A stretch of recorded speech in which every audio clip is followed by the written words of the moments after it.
5 seconds.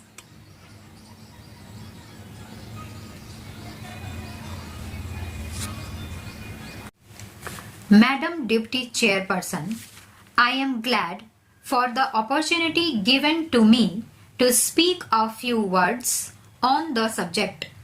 The National Highways Act as well as the present bill introduced both use the term a national highway.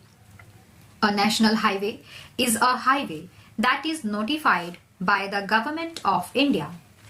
But there are no norms under which the national ways are constructed. There are no norms given in any of these.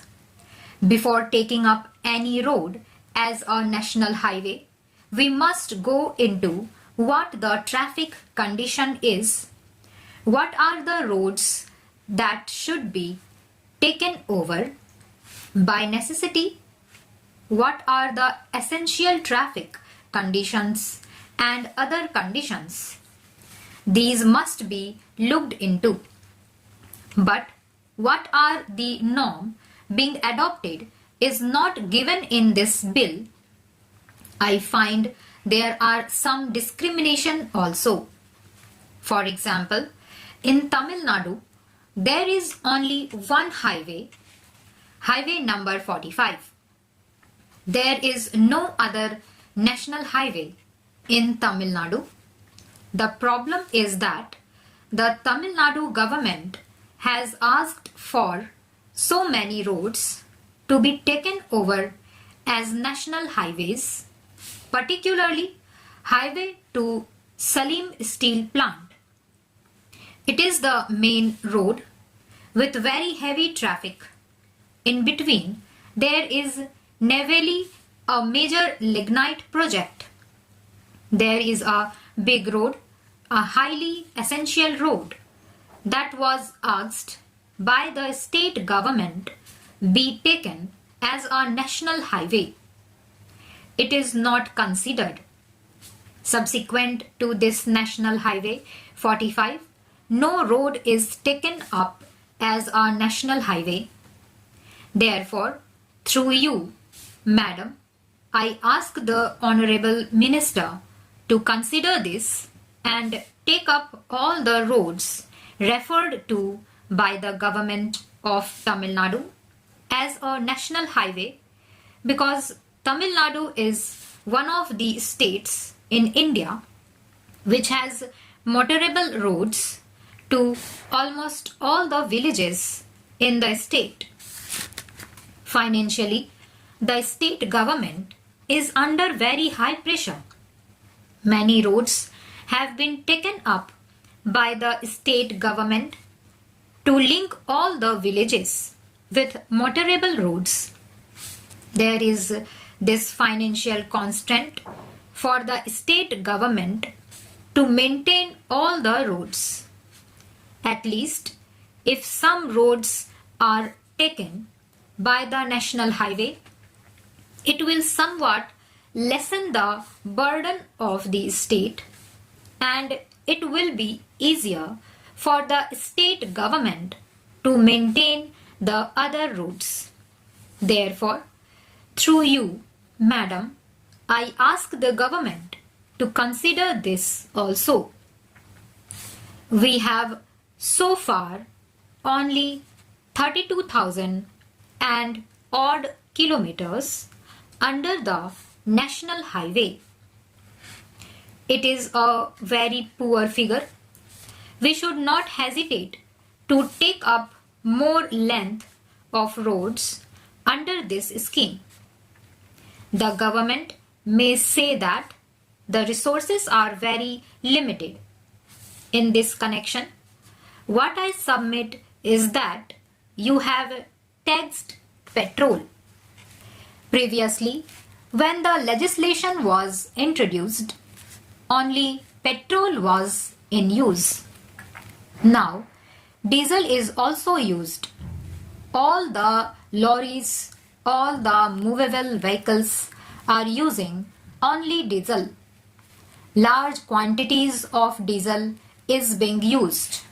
You can tax diesel also for this purpose. There is no problem for the vehicle owners to pay this tax. There is no difficulty in it. All the automobiles are put to a very heavy loss if the roads are not maintained properly. By putting tax on diesel, you can have some more money, and if the roads are maintained properly, it will not only save the time, but it will also save the fuel consumption. Therefore, putting some more tax on diesel is not going to affect many. Therefore, that too may be taken up for consideration. Madam, in Tamil Nadu, East Coast Road was suggested long back. It was said that the scheme was under the consideration of the government of India to form that road. Madam, East Coast Road is not only useful for the movement of the vehicles and other transport, it is also a strategic road. They should also consider forming that road. Now, coming to the abolition of the agency system, what made the government to abolish the agency system? If they say that the agency system is not working well, then how is the present system going to work? Government officials are doing the same work there. Here you are going to entrust the work again to the government officials. Therefore, you can give the work to the state government also. With some control on the agency, you can do the work well. It is very difficult for the authority to go and see all the roads throughout the country. You can leave the work under the agency system. Further, Madam, the new legislation seeks power to maintain the road, to control the road, to regulate the traffic, and everything as if the authority is a monopoly, as if the road is an exclusive property of the Transport Authority or the Government of India. This is not their exclusive property. Suppose a state government needs some tax to be collected through the highway, then they must ask the authority, and the authority alone can collect the taxes. The state governments are treated as if they are not concerned with it. Stop.